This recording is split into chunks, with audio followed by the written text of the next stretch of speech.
Hello students, in human health and diseases, today we will discuss about some common human diseases.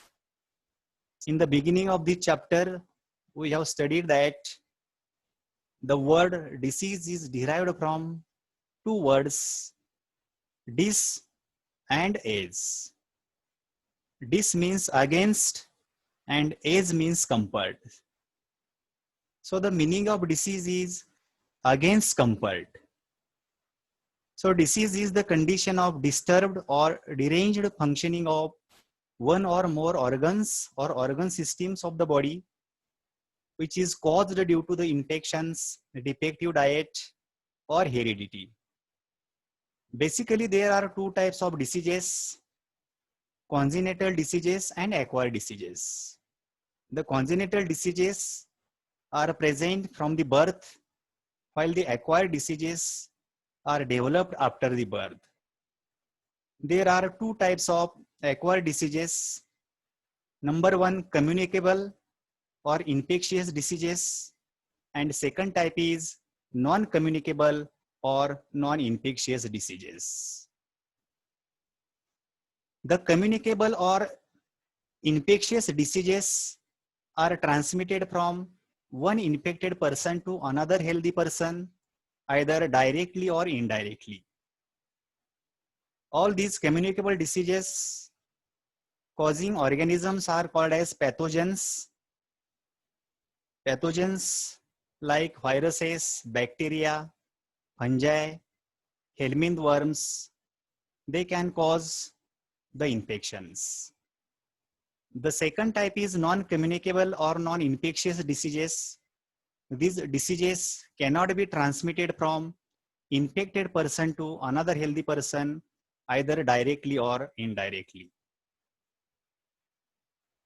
Now we will see the first disease, that is the malaria. Malaria is vector-borne infectious disease which is caused by the protist, especially by the Plasmodium. Here the meaning of vector is any organism which can carry the pathogen in its body. There are 4 species of Plasmodium like Plasmodium vivax, Plasmodium ovale, Plasmodium malariae, and Plasmodium falciparum. See, this is the chart of different species of Plasmodium, their different incubation period, and the main symptom of this malaria is high fever. Now, see the different symptoms of malaria.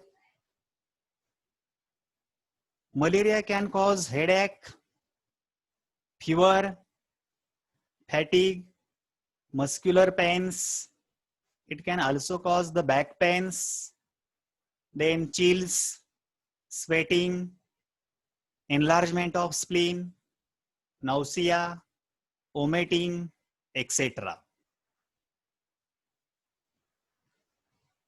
Now we will see the life cycle of Plasmodium. Plasmodium complete its life cycle in 2 different hosts, that is mosquito and human.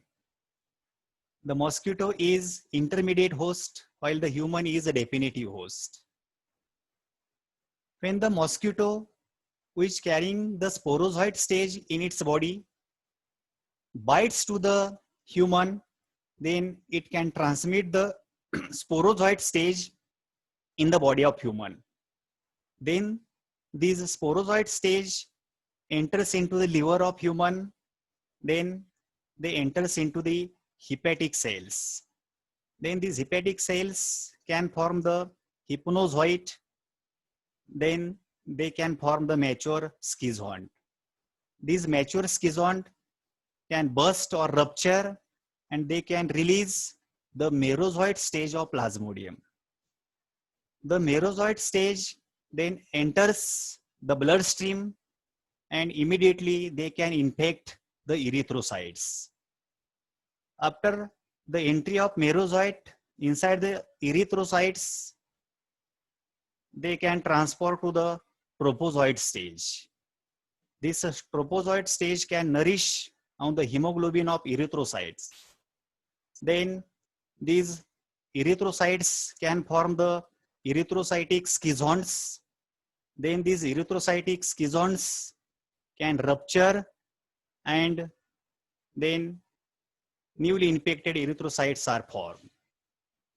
Then they can form the gametocytic stage.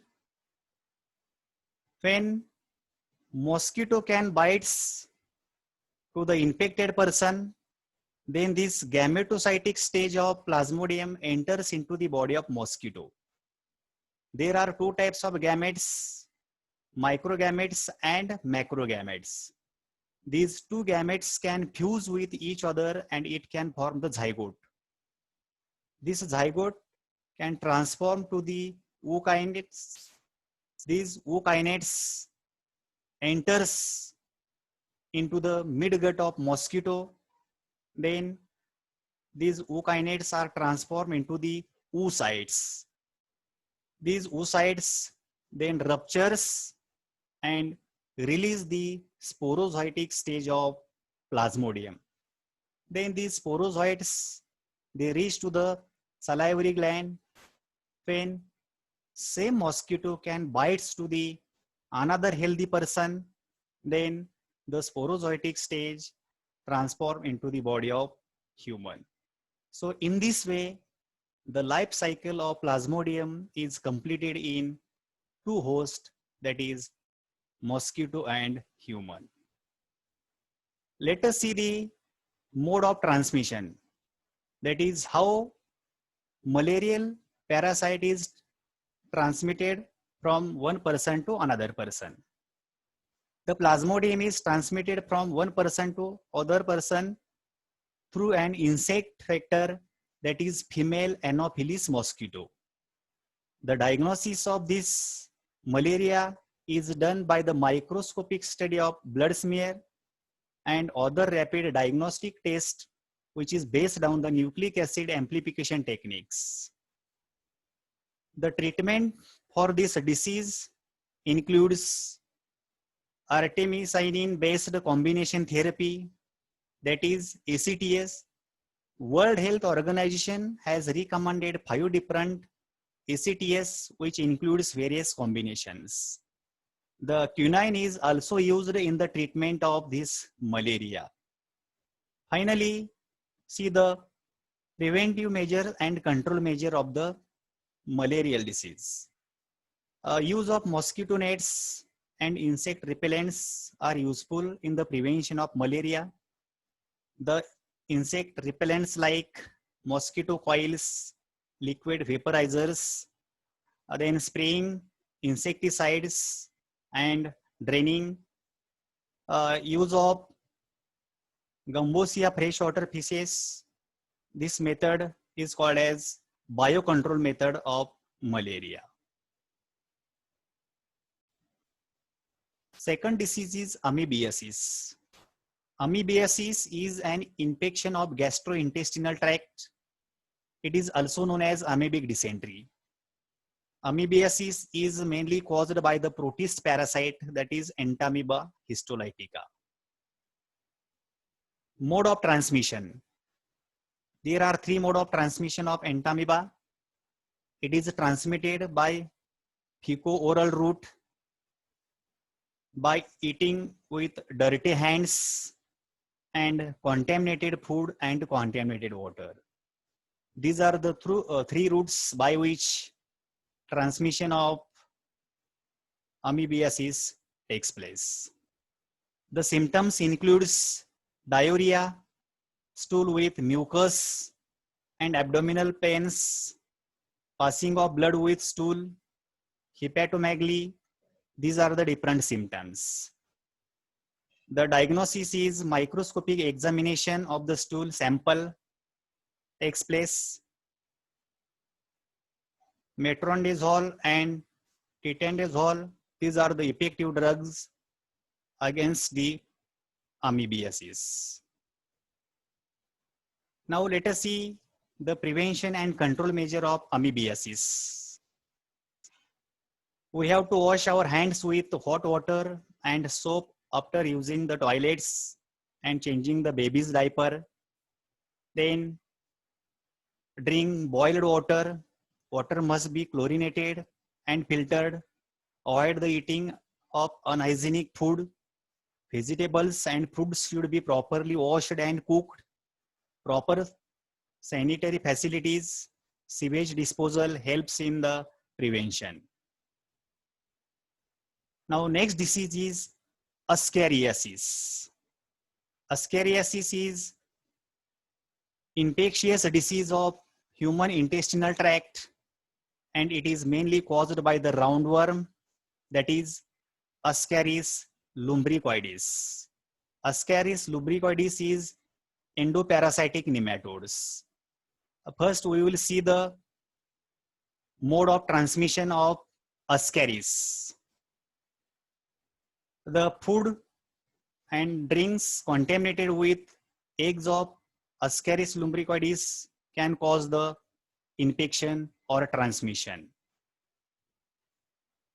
The symptoms of this ascariasis includes gastrointestinal discomfort with vomiting and fever, presence of live worms in the fecal matter, pulmonary disorders in some patients, then pneumocystis, that is inflammation of alveolar wall takes place, loss of appetite, loss of weight occurs in the ascariasis, eosinophilia, that is number of eosinophil is increased. The diagnosis is done by the microscopic examination of the stool. Antihelminthic drugs like piperazine, mebendazole, pyrantel are effective. See, in this picture, there is mode of transmission.